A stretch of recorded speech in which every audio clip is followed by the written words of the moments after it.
Gaz, I used to often get some, when we'd come out of the shower, I used to often get like a bootlace and tie his head to his bollocks and say, lads, don't play with your head tied to your bollocks.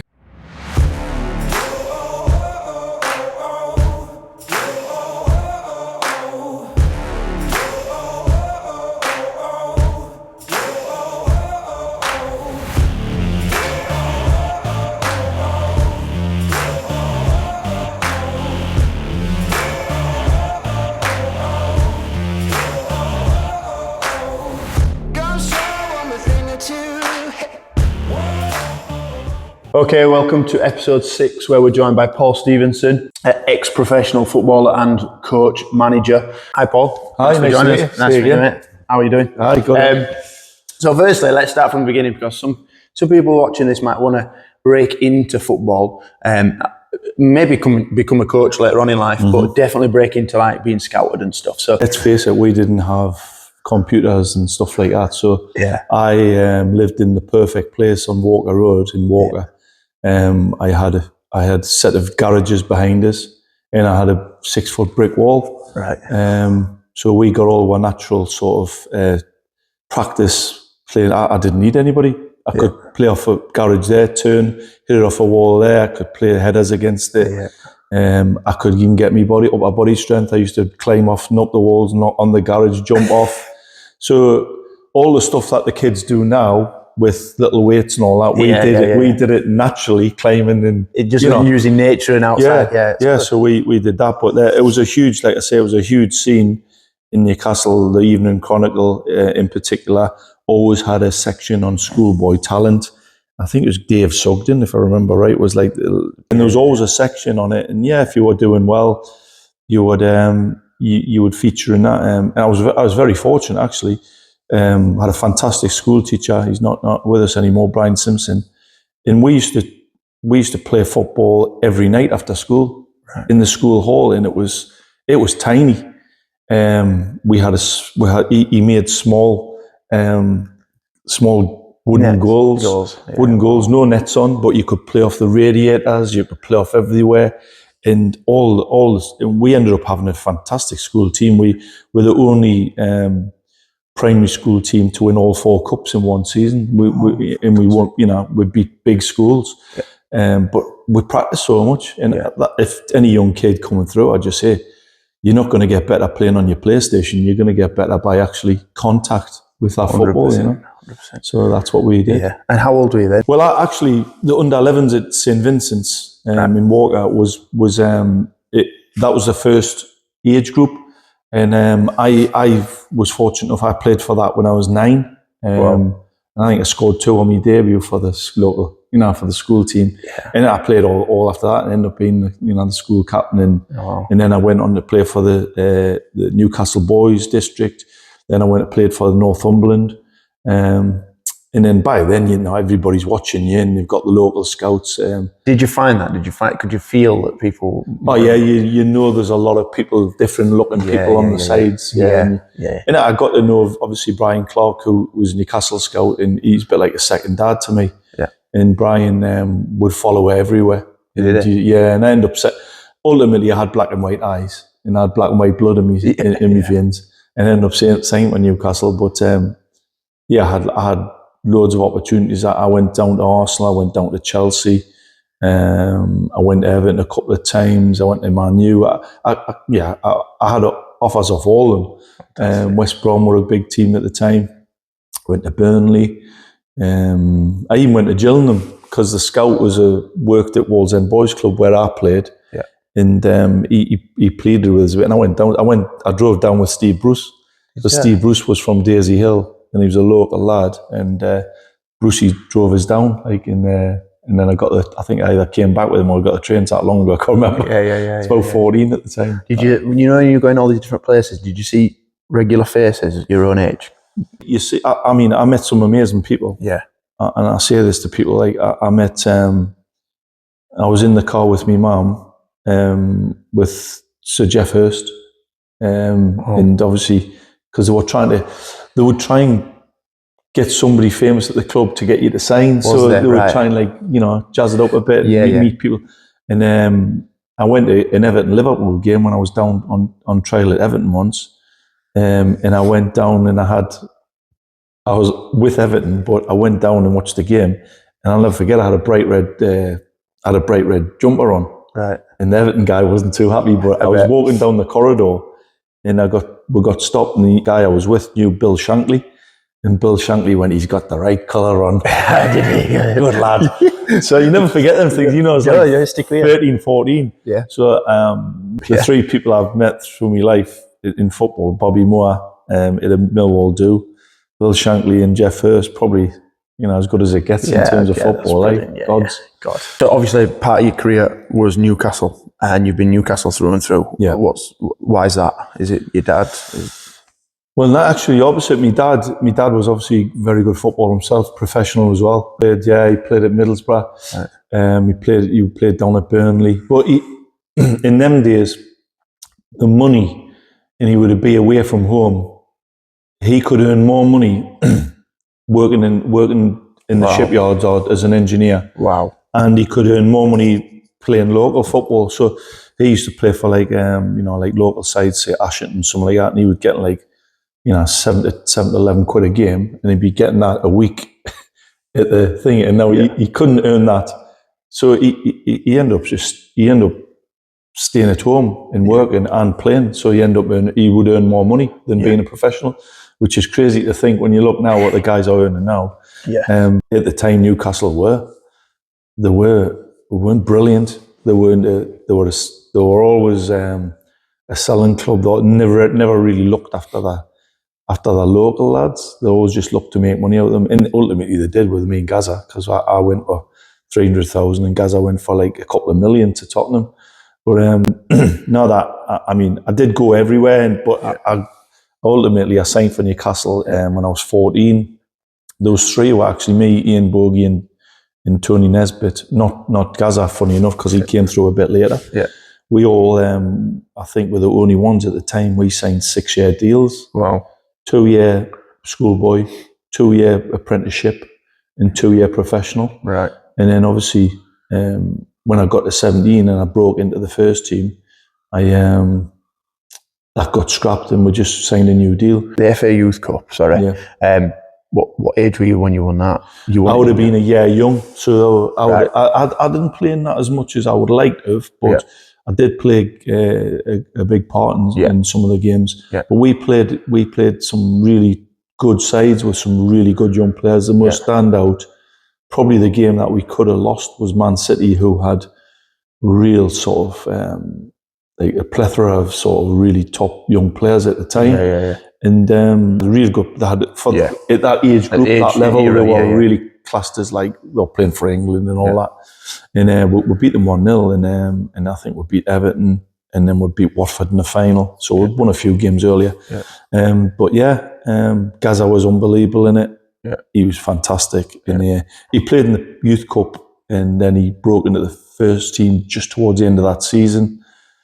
Joe Allen was prolific as a goal scorer at youth level, and even Joe went on to play for Chelsea. Always scored goals wherever he went.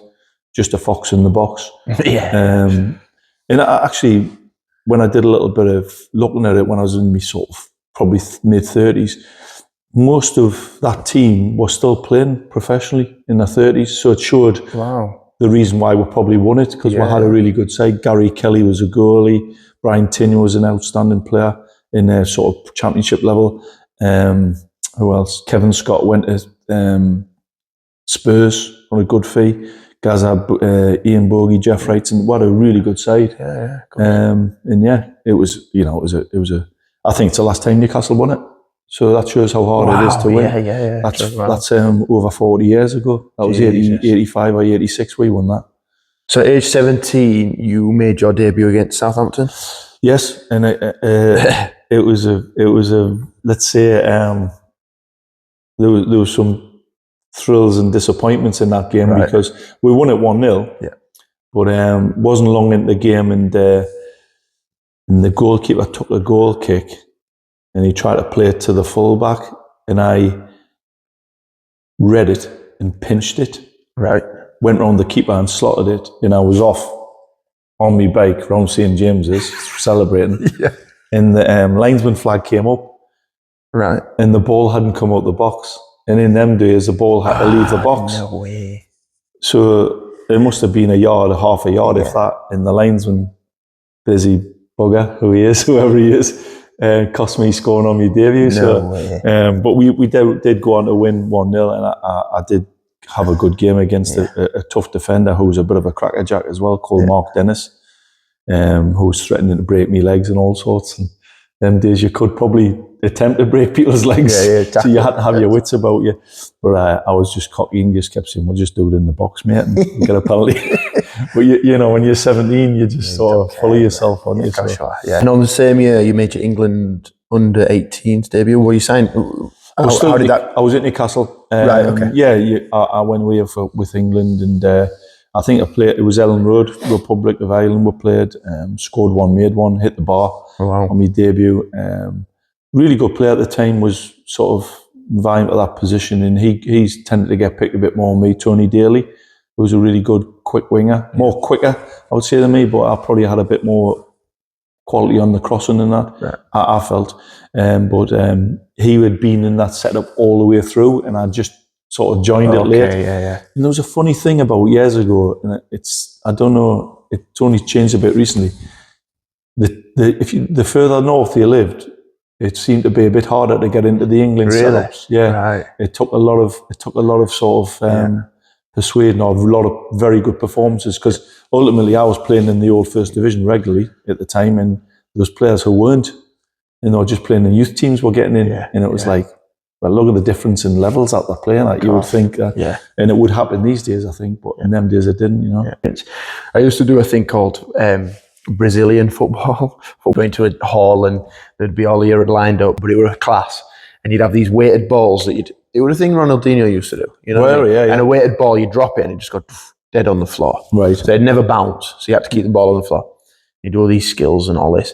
But what was challenging is going into a football team or a club, do a little flick, and all these managers, you know, the English managers, cut that out of your game, stop doing that kind of stuff. Yeah, my favourite player was, growing up, was Johan Cruyff, and I probably mastered that skill, the Cruyff turn, as good as anybody. And I was pretty well known for it. Right. Quite a funny story was we played against Lincoln, and the captain was on the bench actually, and normally the captain, and he said to us at half time, he said, I've been telling the lads about your Cruyff because you've done me that many times last time I played against you. He says, well, I haven't seen it yet. I goes, I'll get one for you. So just after half time, got the ball off a throw-in, and I was facing actually their bench, and I just threw it as though I was going to play it down the line, and I did the Cruyff turn, went out the other side, and just pointed like that, and the whole bench was laughing. So it was like, you know, we were. It's different to what you're saying there. We weren't actually encouraged to throw, you know, beat people and have tricks. And I was a person that could beat people. And what that does is, and this is why the English game probably did suffer a little bit. There was a lot of the coaching was like Charles Hughes, and it was pass, and long ball, and picking up the second ball. Became a bit more statistical, but we've gone through different cycles. If you watch the English here, having been a coach as well, we tend to follow or like take up ideas from the associations that have just won something. So like we were doing it like the Spanish way for a bit, and we're doing it the German way a bit, and we just got to have our own identity. But ultimately, if you look at like the teams that win things, they have special players, and they have players that can unlock doors and create incredible moments. Zidane being my favourite player ever, who can do it from anywhere with anything, headers, volleys, both feet, dribbles. Touch. To me, he's the ultimate footballer, size, you know, power. And you look at the best teams now, they still have them players who can unlock a door and create overloads all over the pitch.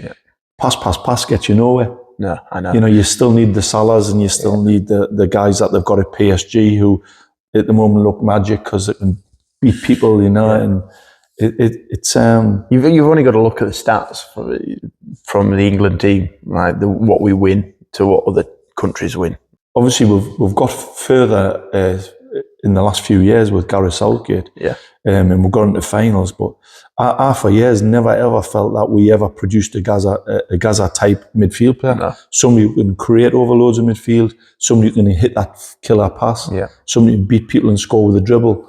We still need to keep finding that special player, spark in it. Like the ones that can. Mbappe, I know he gets a lot of stick, Mbappe, but he's unbelievable, and he has won a World Cup. Ultimately, and I'm no doubt he'll win extra things in his life because he's quality.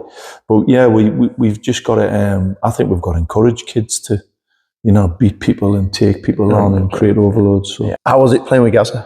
He was unbelievable. Yeah, he was a fantastic player. He did things in training that you looked at and you go, how did he see that? Because he was looking that way. Right. Okay. And it went that way perfectly. Do you think it was just natural, wasn't it? Just a completely natural ability. Yeah. And if you're ever old enough to remember Gaza playing, and if any of the great players, when you see them playing, you can see him with a ball and he's like this. His head's up all the time. And the best players always play with their head up. Yeah. And pardon me French, but our coach used to really go on about don't play with your head tight to your bollocks. Right, okay, yeah. And Gaza used to often get some when we'd come out of the shower, I used to often get a bootlace and tie his head to his bollocks and say, lads, don't play with your head tight to your bollocks.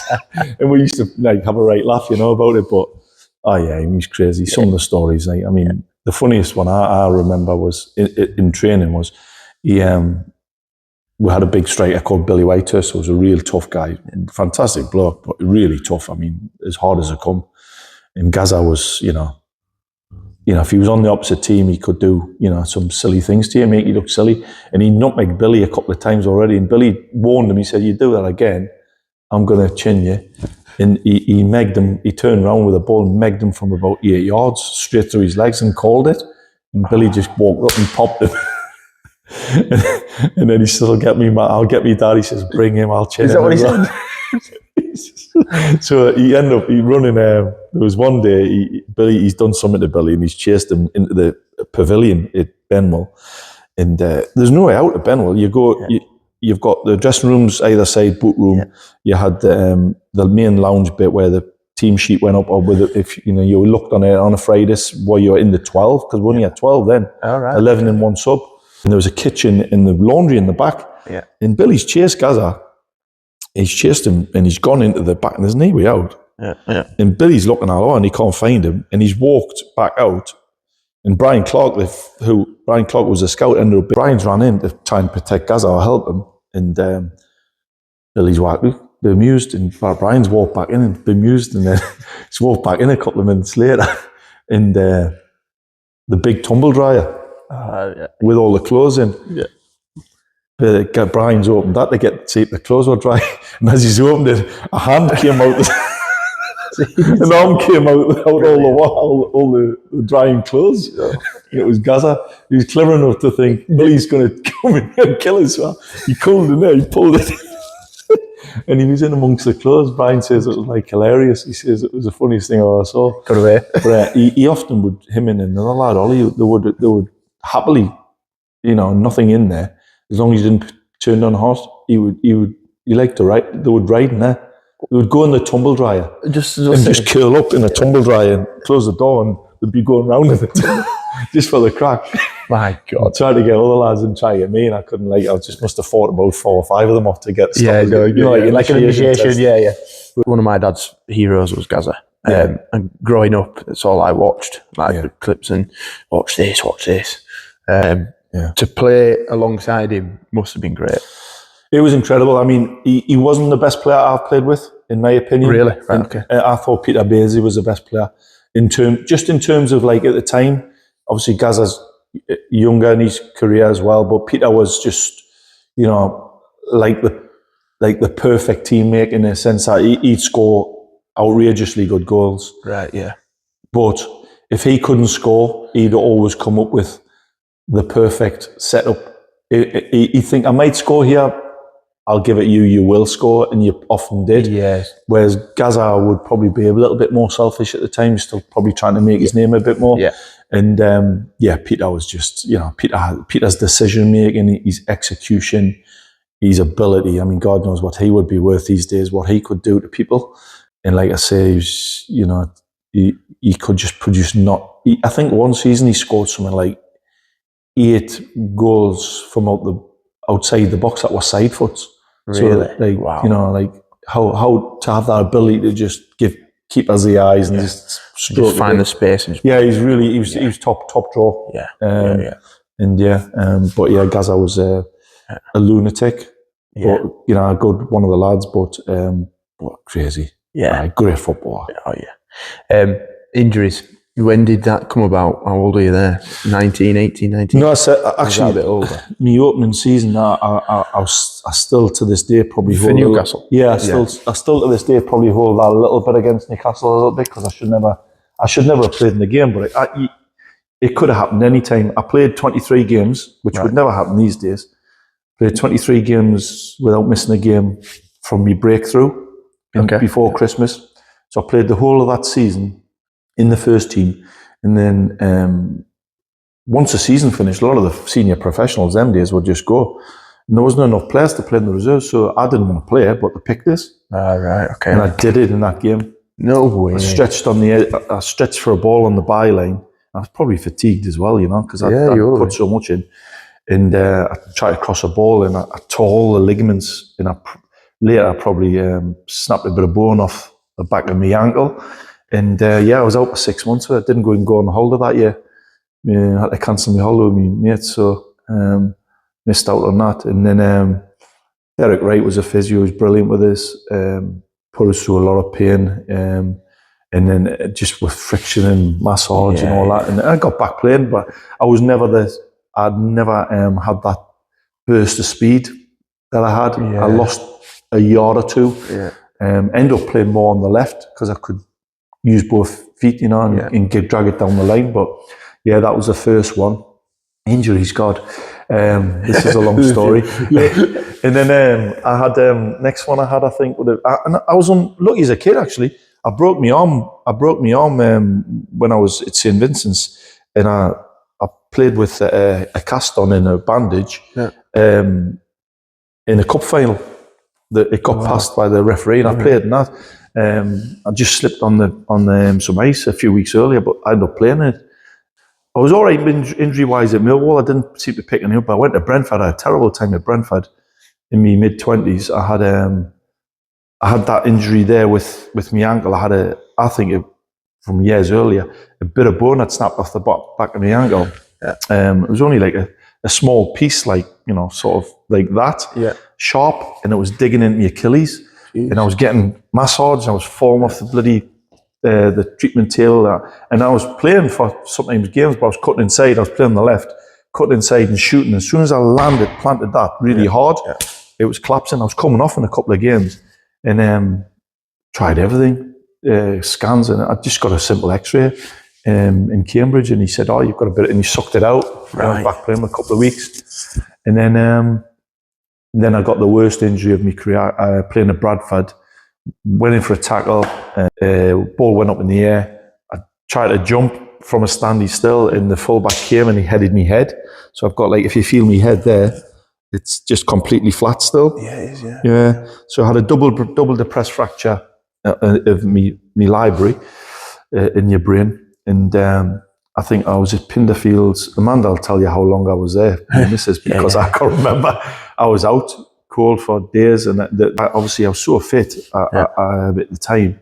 That helped with me recovery. And I was back talking Swahili in about 3 days. I couldn't speak a word hardly. All my words were getting mixed up. No way. Because of where I'd got rattled on the brain. It's like I say, is your library that they explained to us. So I had to have speech therapy, cat, dog, house, car. I've never shut up since, but and it, obviously I did all that. Said I'd never play football again, so I was about 27, and I was back training within a month. Wow! No contact, never wore anything on my head. No contact. The lads, I must say, and I still keep in touch. We've got a great group together, but they looked after us. They wouldn't. But like in the game, they wouldn't. So I played in small-sided games and that, but everybody sort of knew and kept away from us. Yeah. And then I came back, and I think I got the all clear to play after 3 months. Right. And our bogey team a bit as well was Cambridge, and we had a lad. You might remember a lad called Dennis Bailey. He played for QPR, and he scored a hat-trick at Old Trafford, which was his. You know, his was his thing, Dennis. Like, and he was on loan from QPR, and he played in that game, and that was me game back. And I remember David Webb was my manager, and I loved David Webb. I got on great with him, and he pulled us in on the Friday, and the team had been winning, like unbelievable, doing really well. Yeah. And he pulled us in on the Friday, and he goes, "How do you feel about tomorrow?" And I goes, "Oh, I'd love to be involved tomorrow." I says, "You know, just to get being in amongst it." He says, "Fuck that." He says, you're starting. Class. He says, "You're one of my best players." He says, "You're starting. You look great in training and that." And I says, "Oh, if you feel that." And he's unlucky on a young lad called Darren Annan who'd come in and done a good job. But anyway, I played in the game, and it was an eventful game. I think we won 5-2, I think. And I think I made 4 of the goals. I had a header, and I'd hardly headed the ball ever in that game. I had a header. I headed it over the goalkeeper, and it got bicycle kicked off the line. So I know he scored that game. And then I had a headache after it. I did have a headache. Because in the game, what happened was, whenever they kicked to my side, because the ball did get kicked out the keeper off the floor and all that, and that in particular, under the hands, but tend to go down the middle out of hands. But the keeper kicked on that side, and the gaffer just said, "Look, you just go and slot in at left back." And Martin will come and head everything. So I just covered him, and he went and headed everything. Yeah. And that's how we played it for a few weeks until I got confident again. And compensated for it. Actually, funny enough, I ended up being better in the air than I ever was. Because I felt the only way to protect it was to get higher, get my arm up, and end up springing and being much better in the air than I ever was. You know, when you get injuries, do you ever worry that you're not, that's it? As in, not the recovery or leading up to it, but they're going to look at you and go, "You're not for the team anymore." You do, but I could have went. I always think when I look back on my career, I could have went one of 2 ways. I could have been sheepish, and took a negative attitude, and never been the same again. But I decided that I was going to be aggressive, ruthless with it, win headers. You know, protect myself. Obviously, I got up and looked after myself a bit, but. I think it's your attitude. You've got to approach it and think. You know, when that surgeon said you'll never play again, I was like, I've got to. Yeah, it's me living, and I will. So I decided myself that I was going to play, and obviously worked hard, rehab, trained well, and I got myself back fit. You know, so it's massive that, because some people might get the same issues where they're told they'll never play again. Right, okay, I'll give in. Yeah, it's having that mindset, I guess, isn't it? It is, and you know, I think a lot of it, the injuries I had like later in my career, the one I had early in my career in Newcastle was the one that sort of gave us that resilience. It's something that you can build, you know, resilience you can build in mental toughness. Yeah. Had probably not had that injury, that might affect us differently later in life. But before we're going to play 50% robot. all this side's been battered. The right side's been great, apart from my knee being brand new. You know, I've got a brand new full knee replacement. I missed the Man United game, which the lads won over 2 legs, beat Man United in the Carabao. Then I played in the next one. We beat Everton over 2 legs. Yeah, and then we got beat off Leicester City. So. Obviously, before the injuries, you were signing for Millwall. Yeah. Was that a club? Is that still a club record? 300,000? No. I mean, it probably got beaten a few years later. But it was quite at that time. It was the record. At that time, it would probably equate to a few quid. Now, I mean, I was out of contract. The situation in Newcastle was I was out of contract. And I was playing in the first team. Right. I was on a week to week. Month to month, sorry. Yeah. And so it meant I could leave, but it would go to a tribunal. Oh, they do that? I didn't know they did that. They did that then, you know. And and Newcastle were happy for me to play, a local lad. They were happy to give people coming in good wages. Yeah. But and I was playing well, especially, you know, I was playing really well at home. as was the team. And yeah, they were happy for us to just toddle along. And then Millwall came up for us, and Barnsley, funny enough, Alan Clark was manager. Oh. And Millwall were near the top of the first division at the time. So it was like one of them, like, I'll speak to them. The manager, John Doherty, who just died recently, God rest his soul, lovely guy, Scots fella. And Frank McKintock was his assistant, very famous, double winning captain for Arsenal, great guy. So, but John and the chief scout, Bob Pearson, rang us up and said, "Want to have a chat with you?" So me and my dad went to the central station, Newcastle, and was sat and talked football for ages. Wow. Nothing about money. And he said, "I want you to come down. I want you to come." So we went down, me and my dad, and met the agent, Alstein. Only just, didn't have anything signed really with him, but he sort of did all the deal, and they paid him. And ended up playing for them, ended up signed for them. And then my first game, funny enough, was Liverpool at Anfield. Wow. And now, take it back 2 weeks earlier, I just played at Anfield with Newcastle United, and we beat Liverpool 2-1.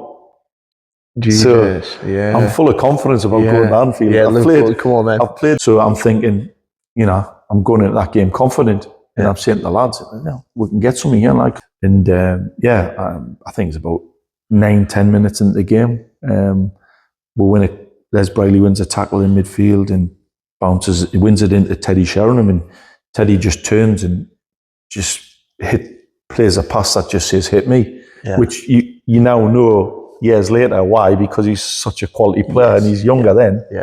But he's just opened out, and I'm on the outside there, edge of the box, and he's just gone, oh, have that. And I've just come onto it and smacked it. And it's gone middle of the goal, but it's hit like the underside of the barn gone in, you know what I mean? Yeah. The whole place went ballistic. My mum and dad and Amanda, my wife obviously, were in the crowd. Amanda's been hit and knocked in the face, and my mum, but they were in with the Millwall fans. So, I still go back. I can still go back to Millwall now, and I get a fantastic, along with all them lads who played in that era, because obviously that's the highest Millwall have ever achieved, I think, in the league. But it was a great set of lads, great side.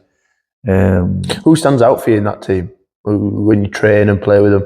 Obviously, Teddy Sheringham's a big name, but who the characters and the people who could make the team tick really well, like, so probably the captain, Les Briley, was a good player, but Terry Hurlock was a brilliant player. Really? He was ferocious, lovely guy off the pitch, but do not mess with on the pitch. Terry was always very competitive. He wasn't dirty. If somebody was dirty with him, he would be dirty. He could be, but he was a good competitor. So we had good talent in the team. And Sheringham obviously played in the championship when we got to the playoffs, but he scored 38 goals in the championship. Went to Forest, we lost. We had some good players. Teddy was the standout player, I think. Even then, though, do you think you could see, even though Teddy always lacked a bit of what he lacked in pace, he always had up here. Yeah, he just time stood still for him. He had that composure that you cannot buy. And he was just an incredible footballer. So then you went into coaching. How old was you then? What were you playing at the time? I was playing. I've been playing at York City in League One. And, a chance. Both my kids, Joseph and Olivia, were born in York. And when I played there, 14 months apart, and I had a chance. Paul Baker, who I played with at York City, Geordie lad. Friend of the family. It was a chance to get closer to home, I think, with the kids being young. Yeah. I wanted to get a bit closer. I wanted to go and live back in Newcastle. Hadn't been like Newcastle, London, then there. And we went back and went and lived home with the kids being little. Better help for everybody, Amanda, and two little ones. Of course. And I went back and played for Hartlepool. And Alan Irvin, who was a academy director of the academy in Newcastle, and Alan Irvin, you still see him on the TV now. He's in David Moyes' first team setup with Everton again. Yeah. He's fantastic coach, great guy as well. I've seen him a few times when I was with Northern Ireland last year. He's a great guy, and he just said, "Listen, I don't know what you think." He rang us up. He hadn't got my number. He just got a phone call one night, and I think it was about 29, and he just said, "Do you want to get into the coaching?" He says, "I'm looking for people who can play and teach the kids properly." Yeah. And I work with a guy called Terry Mitchell, who's still working at a good level now. He works at Dalton, and Terry's only little, but he's a damn good coach. Good person to be mentored by. And Alan put him with me because he thought it'd be good to get us organised and learn off each other. Yeah, pass stuff on to Terry as well. And Terry, we've said that down the years. We've learned so much of each other. And I did the under-11s at first, and watched a lot. And then I come to take my first session. My God, you cannot speak. And I mean, you might have gone through this yourself, when you start talking in front of people, and you're like, "Good, you've got some water with you." Yeah. You're like, your mouth's got you get like a sticky mouth, don't you? And you can't. You're trying to speak. And you're only speaking to 10-year-olds. And you're under so much pressure, aren't you? And all these eyes so hard. And you've got parents there, and you're thinking, bloody hell, I couldn't probably put on, at the time, I probably couldn't have put on like a head tennis. But like, and then throughout your career, you've done so many sessions, but you've took part in them sessions. You've never planned them. You've never prepared them. You can't think of a bloody session in your head until you start putting thought into it and thinking, how can I? And by the end of it, you can create sessions and add stuff on, and add progressions and all that. So I've done 11s at Newcastle. Alan Irvine got us involved, which I'm eternally grateful for. And then I did the 14s, and I was still playing at Hartlepool. So I would train in the morning and do the kids on a Tuesday and Thursday. And then I started doing a Monday, Wednesday, Friday. Wow. And I couldn't do the Friday if I was away from home. And I would do little on a Friday because I had a game on the Saturday. Yeah. But I was still playing. Wow. And it was great for the kids because, like, I'm still playing. Newcastle, the Sunday Sun used to do a Player of the Season award, and I was like third top all year. And like Kieran Dyer was top and somebody else was top. But Kieran Dyer played about 8 games and got it. He had to play out 11 games. I played like the full 46. So the kids were going, you should have got it. And you did it over 46 games. Kieran Dyer, they were Newcastle fans. So it was good for the kids because they're seeing somebody who's still playing. Of course. I'm showing them all the tricks, and it actually helped develop me again. Did it? Because what happened with it, when you train with certain managers now, you don't do stuff like that. Yeah.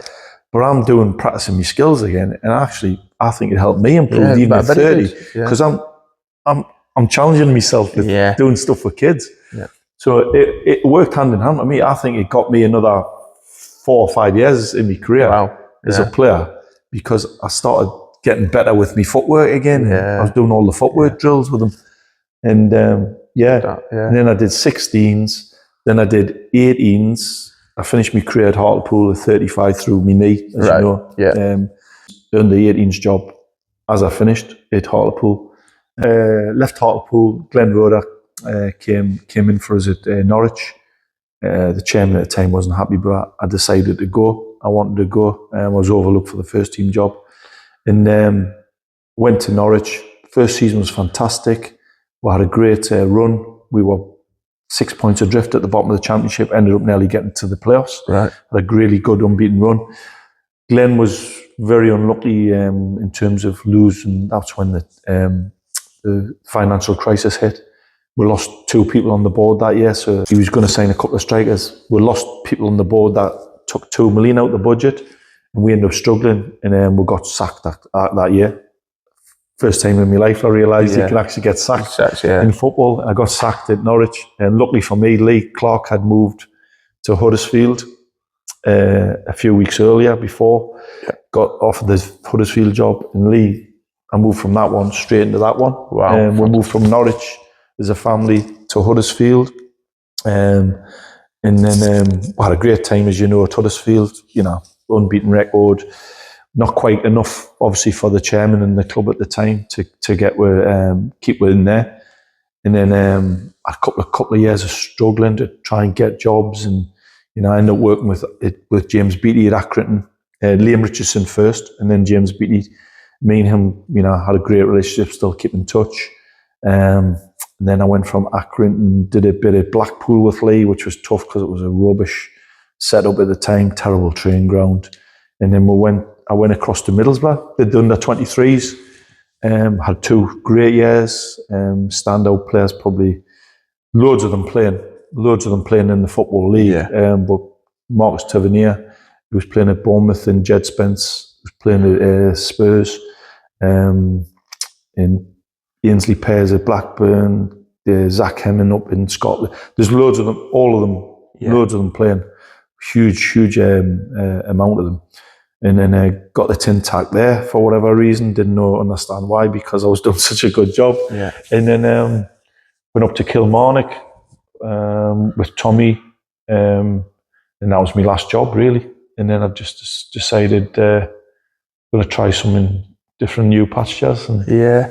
I mean, what a career there, all that. Wow. Yeah. I mean, if you were to go back to 10-year-old you, and would be one bit of advice you'd give yourself?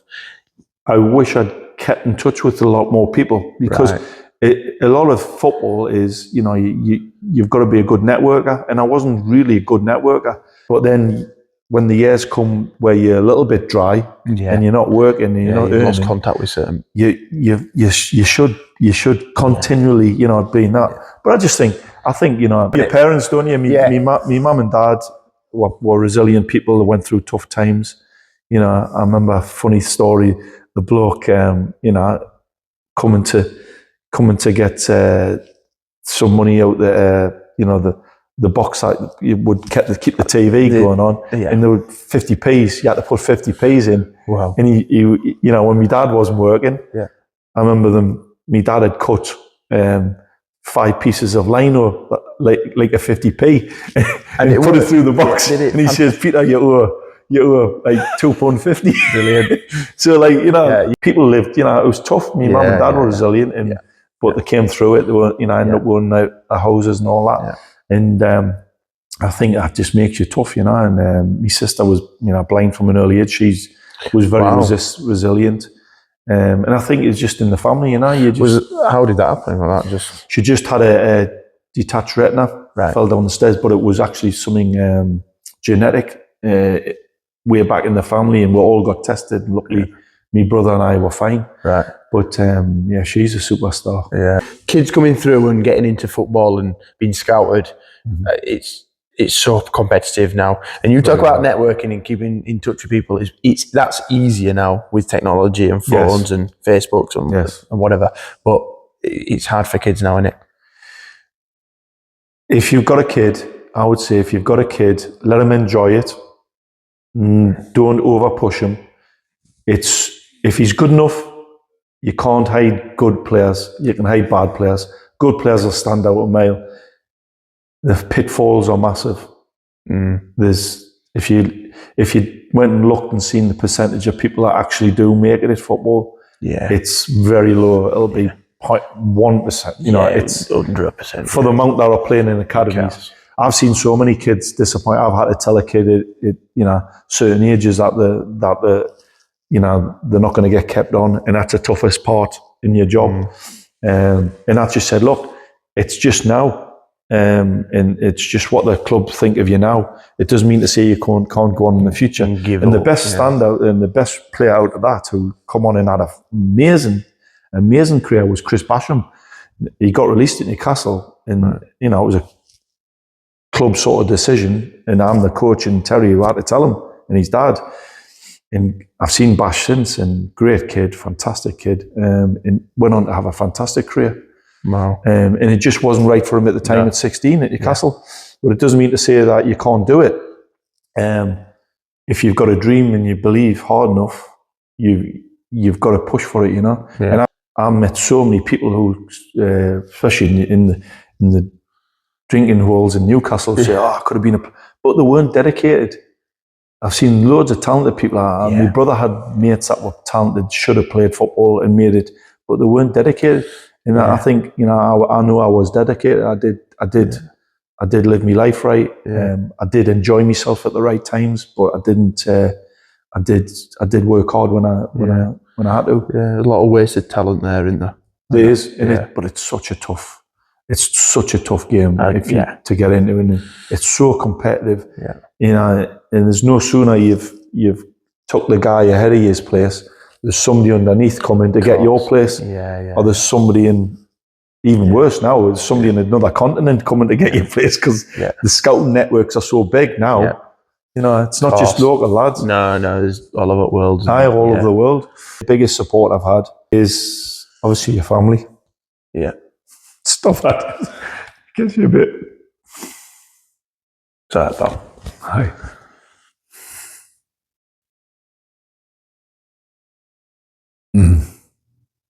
And that's hard.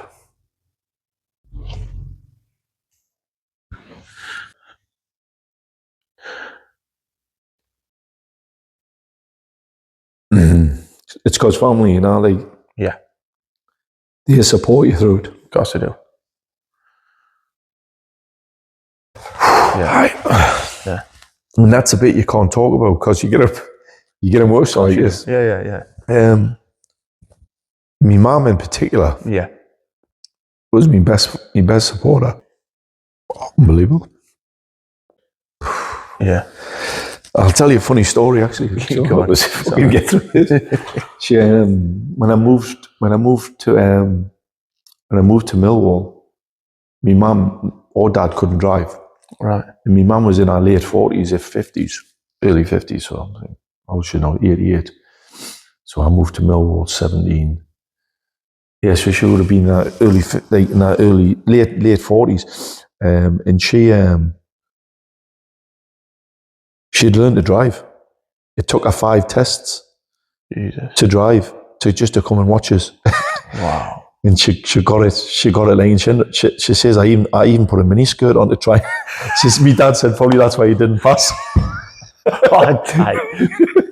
But no, she even learned to drive, and she ended up driving. She ended up driving down to London and back. Wow. To what she'd come down to Goodison or Anfield if I was playing there, to pick us up, to take us home. And she was, even like when I was a kid, she was the one that came to watch us. Say Amanda, throughout all this, and she had a lot to put up with in terms of having to help us through, my injuries.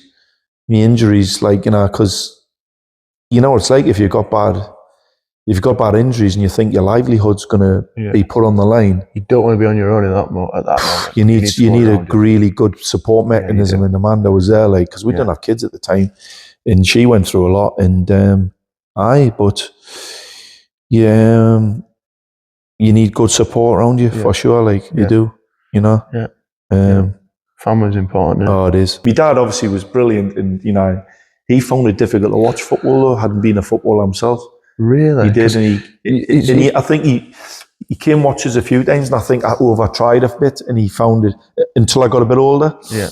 Especially when I was really young. Yeah. I tried too hard in front of him because I wanted to impress him. And he always felt that I didn't play as well, so he started, missing it a bit. And then when I got older again, could handle that, he started to come back out and watch us. Was that kind of a hard tactic for you? Was that from him? Do you think he was being tactical with it? Was it? He just didn't want us to. He just wanted us to play well. He didn't want him to be there to me be over trying and not play well. Yeah. So it was. But my mum was just the one that would encourage us and go everywhere. She was a fantastic supporter of me, all the way through my life.